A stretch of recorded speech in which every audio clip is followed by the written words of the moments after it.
नमस्कार, मैं हूं महक और आप देख रहे हैं वंदे भारत न्यूज। तो चलते हैं ताज़ा खबरों की ओर।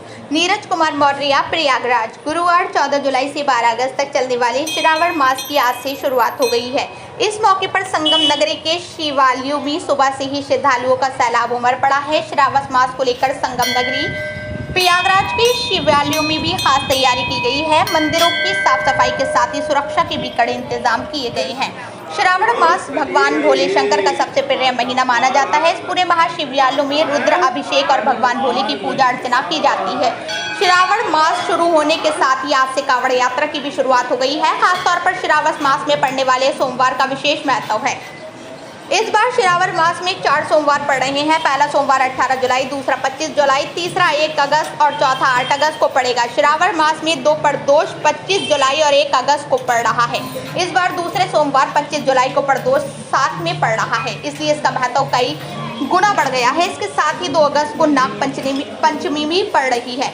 ऐसी मान्यता है कि सावन के सोमवार को शिवालयों में जलाभिषेक करने के शिव भक्तों की मनोकामनाएं पूरी होती हैं। प्रयागराज में यमुना नदी के तट पर स्थित प्राचीन मनकामेश्वर मंदिर में हर साल श्रावण मास में लाखों श्रद्धालु आते हैं। ऐसी मान्यता है कि त्रेता युग में भगवान श्री राम जब प्रयागराज आए थे तो उन्होंने भी यहाँ पर जलाभिषेक किया था। मनकामेश्वर मंदिर के महंत स्वामी धरानंद ब्रह्मचारी के मुताबिक श्रावण मास में शिवालयों में रुद्र अभिषेक का विशेष महत्व है, लेकिन श्रद्धालुओं की भीड़ के चलते रुद्र अभिषेक संभव नहीं हो पाता है, इसलिए श्रद्धालु जल अभिषेक ही कर पाते हैं। महंत स्वामी धरानंद ब्रह्मचारी के मुताबिक दूध से अभिषेक करने से स्वास्थ्य ठीक रहता है।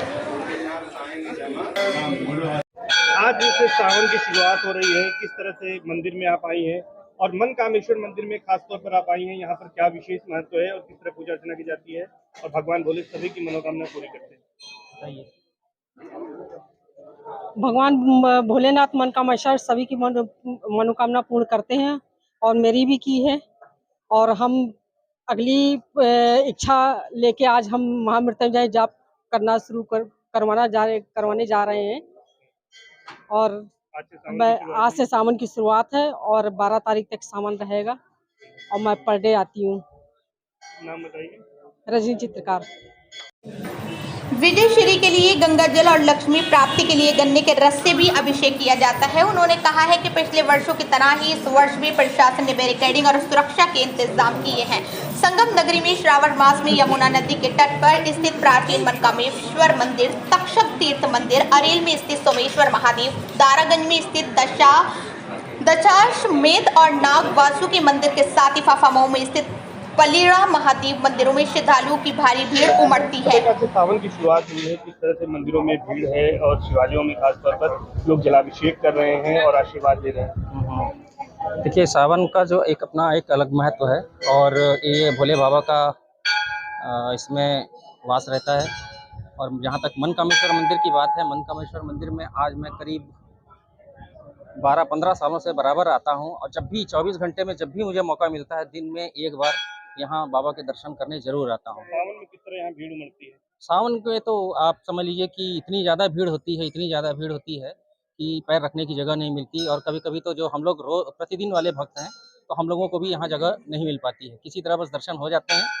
और इस बार जो मैं अभी आया हूँ वहाँ महामृत्युंजय के जाप लेकर कराने की मेरी इच्छा है और देखता हूँ कि आगे बाबा कुछ इच्छाएं लेकर के आया हूँ पूरी करते हैं। और मेरा पूर्ण विश्वास है, इसके पहले भी मैंने जब भी बाबा से जो कुछ मांगा मनकामेश्वर महाराज ने मुझे दिया है।